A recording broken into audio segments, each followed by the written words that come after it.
Hello students, easy learning classroom में आप सभी का एक बार फिर से स्वागत है। आज का जो हमारा टॉपिक है वो है हेड इंजरी। और प्रीवियस जो नर्सिंग कंपटीशन एग्जाम्स में क्या क्या क्वेश्चंस आ चुके हैं, कि क्या क्या इंपॉर्टेंट क्वेश्चंस है, वो सभी भी हम लोग डिस्कस करेंगे। तो काफ़ी इंपॉर्टेंट टॉपिक है। पहले के जो लेक्चर्स है आप लोग वीडियो डिस्क्रिप्शन में लिंक दिए हैं, वहाँ से जाकर के देख सकते हैं, या फिर ऊपर आई बटन आ रहा है उसके ऊपर क्लिक करके भी सभी वीडियोज़ को आप लोग देख सकते हैं। और चैनल को सब्सक्राइब ज़रूर कर देना, वीडियो को लाइक करना। तो चलिए आज का लेक्चर शुरू करते हैं।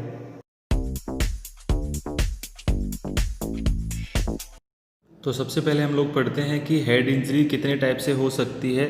तो दो टाइप से हो सकती है। पहला होता है एक्सीलरेशन हेड इंजरी और दूसरा होता है deceleration head injury. Acceleration head injury का मतलब होता है कि हेड के ऊपर कोई भी मूवेबल ऑब्जेक्ट आकर के हिट करे तो उसकी वजह से जो इंजरी होती है वो होती है एक्सीलरेशन हेड इंजरी। और डिसेलरेशन हेड इंजरी का मतलब होता है किसी भी स्टैटिक ऑब्जेक्ट के ऊपर हेड जाकर के हिट करे तो उसको कहते हैं डिसेलरेशन हेड इंजरी। जैसे कोई पत्थर या बॉल आकर के सर पे लगती है तो वो एक्सीलरेशन हेड इंजरी होती है और ज़्यादा डैमेज ये कर सकती है, क्योंकि जो मूवेबल ऑब्जेक्ट है उसका फोर्स यहाँ पर हेड के ऊपर हिट करेगा, जिसकी वजह से जो है ज़्यादा इंजरी यहाँ पर हो सकती है। अब हम लोग पढ़ते हैं हेड इंजरी के टाइप्स के बारे में। तो मेनली दो टाइप होते हैं, ओपन हेड इंजरी और क्लोज हेड इंजरी। लेकिन हम यहाँ पर जो इम्पोर्टेंट पार्ट है इसका वो ब्रेन इंजरी का है। तो ब्रेन इंजरी मेनली तीन टाइप के होते हैं, कंट्यूजन, कंकजन और हेमेटोमा। तो क्या है डिफरेंस इन तीनों के अंदर, पढ़ते हैं वन बाय वन। तो पहला टाइप है कंट्यूजन। कंट्यूजन में क्या होता है, मेजर हेड इंजरी होती है, ज़्यादा इंजरी होती है और ब्रेन में ब्रूसिंग या स्कारिंग यहाँ पर हो जाती है, यानी ब्लीडिंग भी साथ के साथ में होती है। और ड्यू टू एक्सीलरेशन, मेनली जो एक्सीलरेशन हेड इंजरी है उसकी वजह से जो इंजरी होती है वो कंट्यूजन टाइप की होती है, क्योंकि इसमें ब्रेन में ब्रूसिंग हो जाती है और ब्लीडिंग होना स्टार्ट हो जाती है। दूसरा टाइप होता है माइनर टाइप होता है कंकजन। तो कंकजन के अंदर क्या होता है, scarring brain tissue within the skull, skull के अंदर ही स्कारिंग होती है और ये मेनली डिसेलरेशन की वजह से होती है। इट मीन्स हेड जाकर के किसी ऑब्जेक्ट से टकरा जाए तो वो होता है कंकजन हेड इंजरी। और इसमें जो टेम्पोरेरी डिसरप्शन होता है सिनेप्टिक एक्टिविटी का, यानी सिनेप्स के ऊपर जो एक्टिविटी है उसमें टेम्पोरेरी रुकावट होती है, डैमेज होता है, जिसकी वजह से ब्रीफ लॉस ऑफ कॉन्शियसनेस हो जाता है और वो होता है लेस देन 5 मिनट। तो यहाँ पर दोनों में डिफरेंस है कि कंटिजन के अंदर जो अनकॉन्शियसनेस होता है वो 5 मिनट से ज़्यादा तक हो सकता है, जबकि कंकजन में क्या होता है, लेस देन 5 मिनट यहाँ पर लॉस यहाँ पर कॉन्शियसनेस का हो सकता है।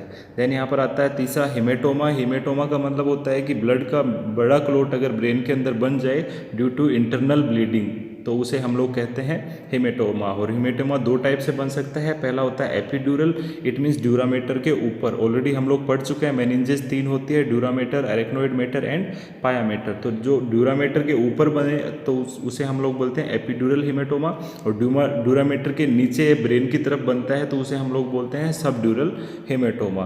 तो जो मेनली हमें इंपॉर्टेंट क्या याद रखना है कि एपिड्यूरल जो बनेगा वो बनता है आर्टरी के ब्लीडिंग की वजह से, जबकि सबड्यूरल जो हेमेटोमा बनता है वो बनता है वीनस ब्लीडिंग की वजह से, यानी वेन्स के अंदर ब्लीडिंग की वजह से। देन हम लोग पढ़ेंगे हेड इंजरी के साइन एंड सिम्टम से रिलेटेड। तो हम ऑलरेडी एक टॉपिक जो लास्ट क्लास में पढ़ चुके हैं, इंक्रीज इंट्राक्रैनियल प्रेशर। तो जब भी हेड इंजरी होती है ब्रेन के अंदर स्वेलिंग होगी, एडिमा होगा, और उस एडिमा की वजह से क्या होने वाला है, जो इंट्राक्रैनियल प्रेशर जो होता है वो बढ़ जाता है। और उसकी वजह से जो फर्स्ट साइन देखने को मिलेगा हेड इंजरी में वो क्या है, लेवल ऑफ कॉन्शियसनेस क्या हो जाएगी, अल्टर्ड हो जाएगी। और अल्टर्ड लेवल ऑफ कॉन्शियसनेस जो होता है इसका मोस्ट सेंसिटिव इंडिकेटर होता है हेड इंजरी का, क्वेश्चन पॉइंट है, इसे हमें पता होना चाहिए कि हेड इंजरी को असेस करते टाइम पे मोस्ट सेंसिटिव इंडिकेटर क्या होता है, अल्टर्ड लेवल ऑफ कॉन्शियसनेस। और ये स्टेजेस हम लास्ट लेक्चर में पढ़ चुके हैं। और ग्लासगो कोमा स्केल के अंदर जो सेकंड लेक्चर था उसके अंदर मैंने इसको डिटेल से समझाया है, तो वहाँ से जाकर के भी इसको आप लोग पढ़ सकते हैं। तो ये स्टेजेज है, जितना सीवियर डैमेज होगा उतनी ही स्टेज जो है प्रोग्रेस करेगी, कन्फ्यूजन से लेके कोमाटोज की तरफ यहाँ पर प्रोग्रेस करती है। और ये सारे जो डेफिनेशंस हैं इन टर्म्स के वो ऑलरेडी मैं पढ़ा चुका हूँ। जैसे कन्फ्यूजन का मतलब होता है टाइम और थिंकिंग के लिए जो है इम्पेयर्ड हो जाना, डिसोरिएंटेड हो जाना। डिलीरियस का मतलब होता है रेस्टलेसनेस, डिल्यूजनल हो जाना। लिथार्जी का मतलब होता है ड्राउजीनेस यानी स्लीप लाइक स्टेट हो जाना। ऑप्टनडेड का मतलब होता है स्लो साइकोमोटर रेस्पॉन्स। स्टूपरस का मतलब होता है कि पर्सन को पेन देने के बाद भी अराउज करना ऑलमोस्ट इम्पॉसिबल होता है, और कोमाटोज का मतलब होता है कंप्लीट लॉस ऑफ कॉन्शियसनेस। तो ये ऑलरेडी हम लोग लास्ट लेक्चर में भी पढ़ चुके हैं और डिटेल से इसको मैंने एक्सप्लेन किया था। ग्लासगो कोमा स्केल वाला जो मैंने लेक्चर लिया था, सेकेंड लेक्चर, तो उसको भी आप लोग जा करके देख सकते हैं। देन यहाँ पर कुछ साइन और पढ़ेंगे हम लोग। तो यहाँ पर हेड इंजरी के साइन डिपेंड करते हैं कि किस पार्ट के अंदर इंजरी हुई है, तो वो सारी एनलिस्टिंग करी गई है। सीजर हो सकता है, हेमीप्लेजिया मतलब हाफ बॉडी पैरालिसिस हो सकता है, opposite side of the half body. It means अगर ब्रेन राइट साइड में ब्रेन के अंदर अगर डैमेज हुआ है तो पैरालिसिस किधर होगा, लेफ्ट साइड की बॉडी के अंदर देखने को मिलता है। तो ये हमें पता है क्योंकि डिक्यूसेशन होता है न्यूरॉन्स का, इस वजह से। देन यहाँ पर अल्टर्ड प्यूपिलरी रिस्पॉन्स भी देखने को मिलता है, प्यूपिल का डायलेशन देखने को मिलता है, डिप्लोपिया देखने को मिलता है, यानी डबल विजन देखने को मिलती है। और डबल विजन का कारण क्या होता है, पेपिलोडेमा। इंपॉर्टेंट पॉइंट है, पेपिलोडेमा क्या होता है, एडिमा ऑफ ऑप्टिक डिस्क। जो आइज का ऑप्टिक डिस्क होता है, जहाँ पे सेकेंड क्रेनियल नर्व जो होती है सप्लाई करती है, उसे हम लोग बोलते हैं ऑप्टिक डिस्क। और उसके ऊपर जब आईसीपी बढ़ेगा तो प्रेशर बढ़ेगा, तो प्रेशर बढ़ने से क्या होगा, डिप्लोपिया देखने को मिलता है। तो हेड इंजरी का जो असेसमेंट करते हैं, तो सबसे पहला असेसमेंट होता है एएलओसी। देन यहाँ पर पेशेंट को डिप्लोपिया हो सकता है। देन यहाँ पर एक इंपॉर्टेंट पॉइंट है, क्वेश्चन पॉइंट है कि पोस्ट ट्रॉमेटिक हेड इंजरी का करेक्टरिस्टिक साइन क्या होता है। पोस्ट ट्रॉमेटिक मतलब ट्रोमा के बाद, किसी भी इंजरी के बाद में जो हेड इंजरी हुई है, तो उसके बाद में जो करेक्टरिस्टिक साइन वो क्या होता है, एंटीरोग्रेड एमनेसिया होता है। एमनेसिया का मतलब होता है loss of memory. Amnesia generally loss of memory दो टाइप का होता है, एक तो प्रीवियस मेमोरी हम लोग भूल जाते हैं, और एक शॉर्ट टर्म मेमोरी लॉस हो जाना, तो वही होता है एंटीरोग्रेड एमनेसिया। देन कुछ स्पेसिफिक सिम्टम्स होते हैं, वो डिपेंड करते हैं कि कौन से साइड का ब्रेन डैमेज हुआ है। तो यहाँ पर दो डायग्राम में कंपैरिजन हम लोग देख पा रहे हैं कि फर्स्ट में राइट साइड ब्रेन इंजरी हुई है और सेकंड में लेफ्ट साइड ब्रेन इंजरी हुई है। तो हम लोग देख पा रहे हैं कि अपोजिट डायरेक्शन के अंदर क्या हो रहा है, यहाँ पर हेमीप्लेजिया देखने को मिलता है। देन यहाँ पर कुछ है कि अगर किसी पेशेंट को लेफ्ट ब्रेन डैमेज होता है तो उसमें स्पीच और लैंग्वेज इम्पेयर्ड हो जाती है, क्योंकि इनके सेंटर जो होते हैं वो लेफ्ट साइड के ब्रेन के अंदर सिचुएटेड हो जाते हैं। साथ ही साथ में इम्पेयर्ड राइट और लेफ़्ट का डिस्क्रिमिनेशन भी कोई जिस पेशेंट को लेफ़्ट हेड इंजरी हुई है वो पर्सन किसी भी वस्तु का राइट और लेफ़्ट को डिसाइड नहीं कर पाता है, स्लो परफॉर्मेंस हो जाती है, हमेशा कॉशियस रहता है और डिप्रेशन के अंदर और एंजाइटी के अंदर वो पर्सन रहेगा। देन यहाँ पर डिफरेंस है कि राइट साइड ब्रेन इंजरी होगी, वो क्या करता है, प्रॉब्लम्स को मिनिमाइज करने की कोशिश करता है, शॉर्ट अटेंशन और जल्दीबाजी यहाँ पर करता है, इम्पल्सिव बिहेवियर होता है उस पर्सन का, और सेफ्टी प्रॉब्लम्स यहाँ पर हो सकती है उस पर्सन को बिकॉज ऑफ इम्पल्सिव बिहेवियर। तो ये कुछ डिफरेंसेस है, ज़्यादा इंपॉर्टेंट यहाँ पर नहीं है, बट इतना सा याद रखना है कि जिस साइड में ब्रेन इंजरी होता है उसके अपोजिट साइड के अंदर क्या होगा, हेमीप्लेजिया यानी पैरालिसिस हो जाता है। देन साइन एंड सिम्टम्स जो है कंटिन्यू करते हैं। तो यहाँ पर दो टाइप की पोस्चर देखने को मिलती है, एक को हम लोग बोलते हैं डिकोर्टिकेट पोस्चर और एक को बोलते हैं डिसेरेब्रेट पोस्चर। तो ये दोनों ही पोस्चर में ग्लासगो कोमा स्केल जब पढ़ाया है सेकेंड लेक्चर में, उसमें डिटेल से इनको मैं एक्सप्लेन कर सका हूँ, फिर भी इनको दोबारा से एक्सप्लेन करते हैं। यहाँ पर डिकोर्टिकेट जो पोस्चर होती है वो इस तरीके से देखने को मिलती है, स्टिफ फ्लेक्शन हो जाता है हैंड का, इस तरीके से ये देखने को मिल रहा है। हैंड्स का जो है चेस्ट के ऊपर स्टिफ फ्लेक्शन देखने को मिलता है और लेग्स भी स्टिफ एक्सटेंड हो जाती है।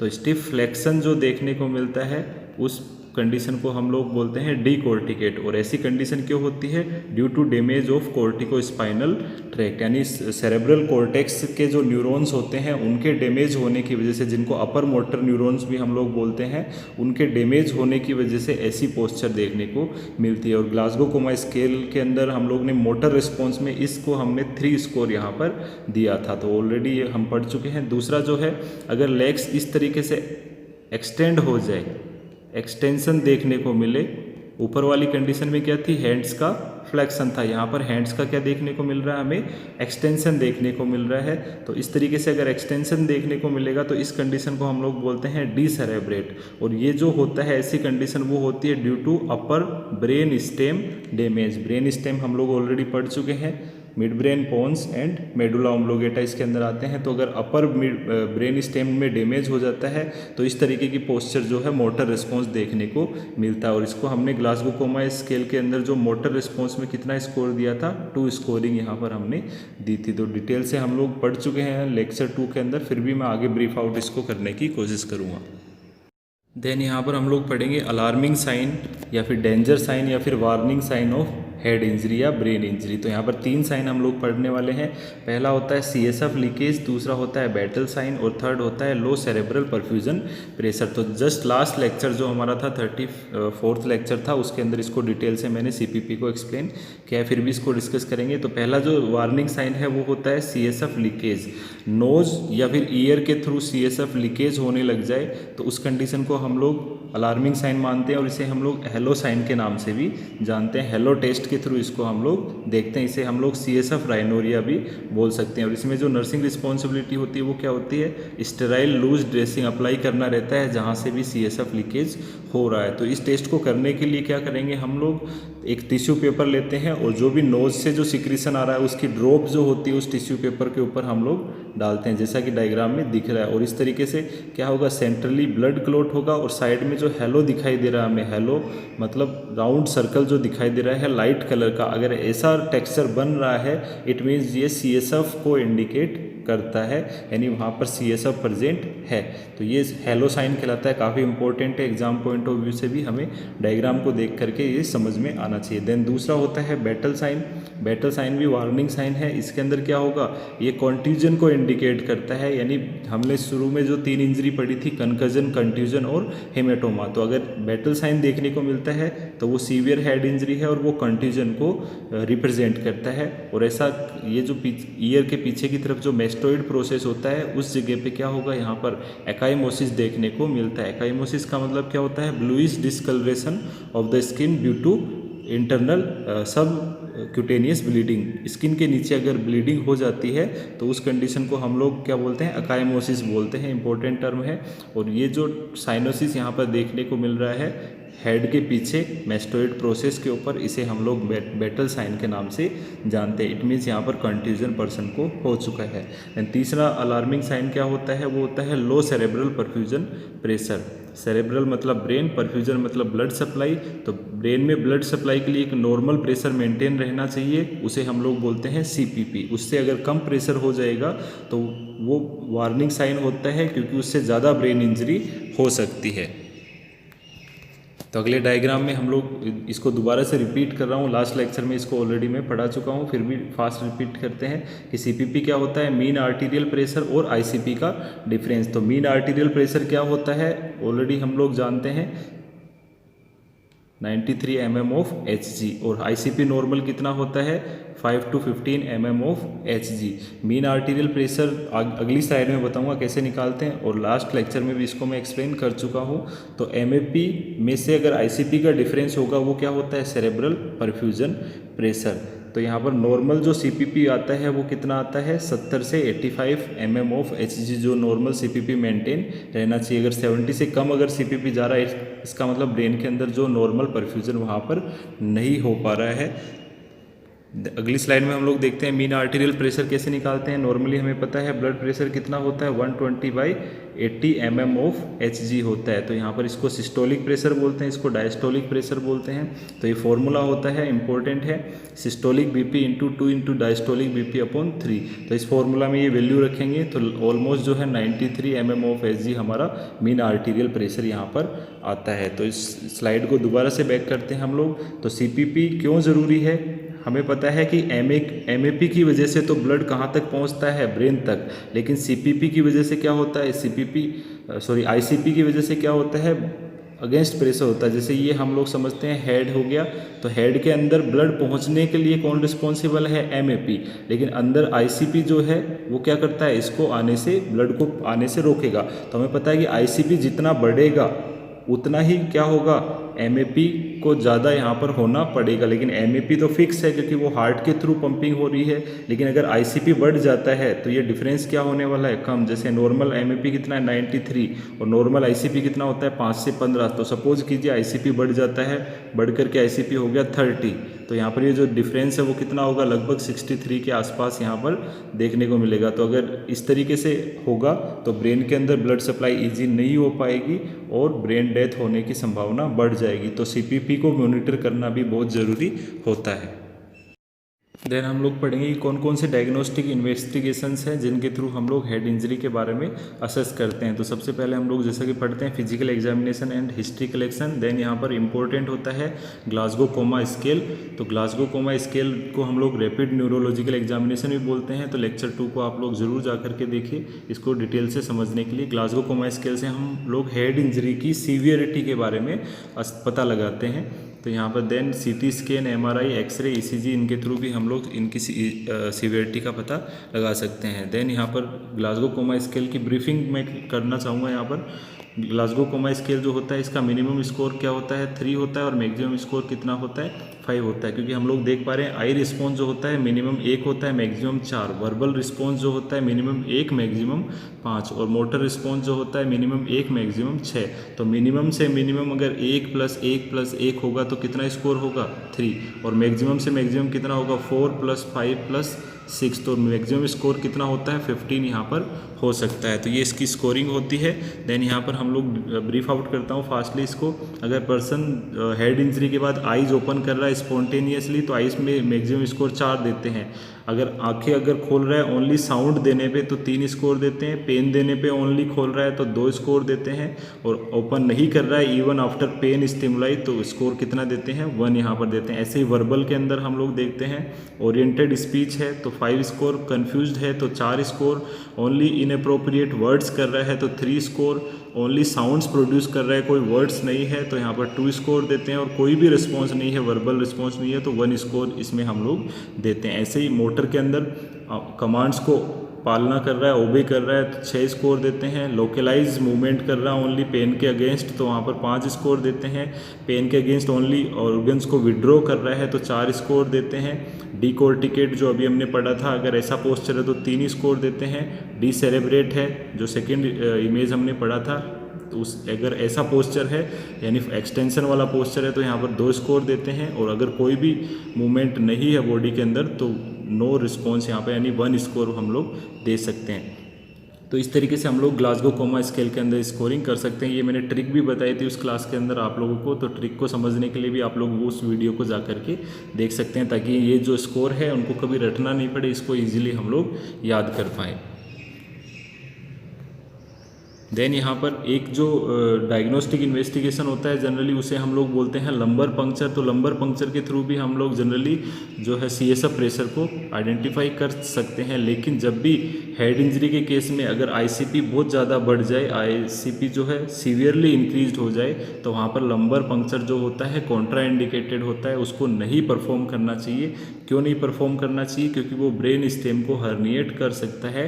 यानी ब्रेन स्टेम जो होता है वो स्पाइनल जो कैविटी होती है उसके अंदर हर्निएट यानी उसके अंदर प्रोट्रूड हो सकता है। तो इसलिए जब भी आईसीपी बहुत ज़्यादा बढ़ जाता है तो लंबर पंक्चर को क्या होता है कॉन्ट्रा इंडिकेशन होता है। तो ऑलरेडी लास्ट लेक्चर में भी इसको हमने डिस्कस किया था, दोबारा से भी डिस्कस कर रहा हूँ। और लंबर पंक्चर के बारे में डिटेल से आप लोगों को समझना है तो लेक्चर 26 के अंदर इसके बारे में मैंने एक्सप्लेन किया है। लंबर पंक्चर कहाँ करते हैं, कैसे करते हैं, कौन सी पोजिशनिंग देते हैं इसमें और क्या क्या इंपॉर्टेंट क्वेश्चंस आते हैं वो सब वहाँ पर मैं डिस्कस कर चुका हूँ। हम लोग पढ़ते हैं मैनेजमेंट के बारे में। मैनेजमेंट भी काफ़ी इंपॉर्टेंट है। तो यहाँ पर फर्स्ट जो मैनेजमेंट पढ़ेंगे इमीडिएट असेसमेंट क्या करना चाहिए। नर्सिंग प्रायोरिटी में भी आता है कि फर्स्ट प्रायोरिटी से लेकर लीस्ट प्रायोरिटी की तरफ हम लोग आगे बढ़ने वाले हैं। तो सबसे पहले जैसे ही हेड इंजरी होता है क्या करना चाहिए, पेशेंट को रीपोजिशन करना चाहिए टू अवॉइड नेक फ्लेक्शन। नेक ना मुड़े ऐसा करने के लिए पेशेंट को रीपोजिशन करना फर्स्ट प्रायोरिटी यहाँ पर होता है। और ऐसा करने के बाद में स्ट्रिक्ट इमोबिलाइजेशन होना चाहिए, यानी पेशेंट की नेक कभी भी मूव नहीं होना चाहिए क्योंकि वो सस्पेक्ट होता है स्पाइनल कॉर्ड इंजरी के लिए। तो फर्स्ट प्रायोरिटी होगी repositioning of the patient to avoid neck flexion. Second क्या होगा, तुरंत इमीडिएट क्या करेंगे, ग्लासगो कोमा स्केल यानी रैपिड न्यूरोलॉजिकल एग्जामिनेशन उसका किया जाएगा, यानी उसका स्कोरिंग किया जाना चाहिए। देन थर्ड नंबर पे आता है प्यूपिल साइज और प्यूपिल रिस्पॉन्स टू लाइट डाल करके प्यूपिल को देखना है। अगर वहाँ पर लाइट डालने के बाद में प्यूपिल कॉन्स्ट्रिक्ट नहीं हो रहे हैं आइज़ के तो वहाँ पर क्या हो सकता है, ब्रेन डैमेज हो सकता है। यानी परमानेंट डायलेशन हो जाने का मतलब होता है ब्रेन डैमेज हो सकता है। देन यहाँ पर फोर्थ जो प्रायोरिटी है असेसमेंट ऑफ वार्निंग साइन, जो हम लोगों ने पढ़े थे हेलो साइन, बैटल साइन और CPP जो पढ़ा था, तो वो वार्निंग साइन असेस करने हैं। देन CPP मॉनिटर करना है और ये भी कितने से ज़्यादा होना चाहिए, 70 mm ऑफ Hg से एटलीस्ट ज़्यादा होना चाहिए। तो सेरेब्रल परफ्यूजन प्रेशर क्यों ज़रूरी है, ताकि ब्रेन तक ब्लड सप्लाई हो रही है या नहीं हो रही है। देन सबसे लास्ट लिस्ट आता है एडमिनिस्टर मेडिसिन एज प्रेस्क्राइब, जैसा प्रेस्क्राइब किया गया है वैसा ही मेडिसिन को प्रेस्क्राइब करना रहता है। देन यहाँ पर आगे हम लोग पढ़ेंगे कुछ मैनेजमेंट्स के बारे में, क्या क्या ट्रीटमेंट मॉडलिटीज़ यहाँ पर हो सकती है हेड इंजरी के बाद। तो यहाँ पर पहला जो ट्रीटमेंट मॉडलिटी है वो है हाई डोज ऑफ बारबिचुरेट्स। तो बारबिचुरेट्स जो है, जिसका एग्जांपल है फिनोबार्बिटोन, थियोपेंटोल, प्रोपोफोल वगैरह, वो बारबिचुरेट्स में आते हैं। तो यहाँ पर चॉइस होती है फिनोबार्बिटोन 100 mg इंट्रावीनस। और ये क्यों दिया जाता है, टू प्रोड्यूस थेरेप्यूटिक कोमा। जब जैसे ही थेरेप्यूटिक कोमा होगा तो ब्रेन की मेटाबॉलिक नीड्स कम हो जाएगी, और मेटाबॉलिक नीड कम होने से जो हेड इंजरी के जो एक्सटेंशन है वो डिमिनिश्ड हो जाएगा, कम हो जाएगा। और बारबिचुरेट्स के बारे में डिटेल से मैंने लेक्चर 18 के अंदर पढ़ाया है सेडेटिव हिप्नोटिक्स वाले टॉपिक में, तो वहाँ पर जाकर के इस लेक्चर को आप लोग डिटेल से देख सकते हैं। देन दूसरी ट्रीटमेंट मॉडलिटी पढ़ेंगे डायरेटिक थेरेपी, जैसे मैनिटोल जो होती है डायरेटिक्स के अंदर आती है। तो मैनिटोल डायरेटिक का मतलब क्या होता है, यूरिन आउटपुट को बढ़ाने वाली मेडिसिन्स। तो ये मेडिसिन क्या करेगी, यूरिन आउटपुट को बढ़ा करके बॉडी से फ्लूइड डिक्रीज करेगी, जिसकी वजह से ब्रेन में जो एडिमा हुआ है, स्वेलिंग हुई है, वो रिड्यूस हो सकती है। तो ये क्या होती है, choice in close acute head injury, very important.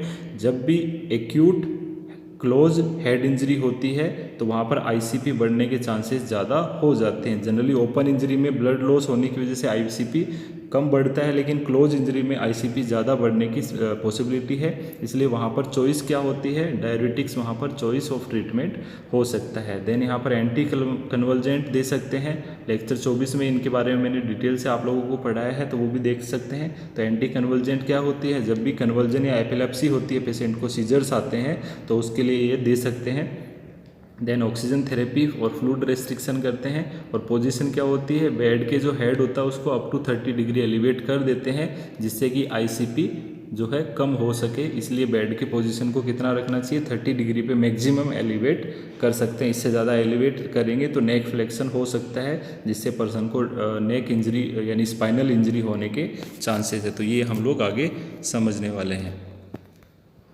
Then यहाँ पर क्या क्या नर्सिंग डायग्नोसिस है, तो पहला नर्सिंग डायग्नोसिस है ineffective cerebral tissue perfusion related to cerebral oedema and increase ICP और सेरेब्रल एडिमा होने की वजह से क्या होगा, ब्रेन के अंदर जो सेरेब्रल टिश्यू परफ्यूजन था, यानी ब्रेन में ब्लड सप्लाई थी, वो क्या हो गई, इनइफेक्टिव होगी। तो इसके लिए क्या क्या नर्सिंग प्लानिंग करनी चाहिए, क्या क्या गोल सेटअप करना चाहिए, क्या क्या इम्प्लीमेंटेशन कर सकते हैं, वो सब आप लोग आगे पढ़ सकते हैं। देन एक्यूट पेन या हेडेक हो सकता है related to head injury, impaired physical mobility हो सकती है due to decrease level of consciousness कम होने की वजह से रिस्क ऑफ इंजरी भी हो सकता है। अगला नर्सिंग डायग्नोसिस हम लोग बनाना चाहें तो वो भी हो सकता है।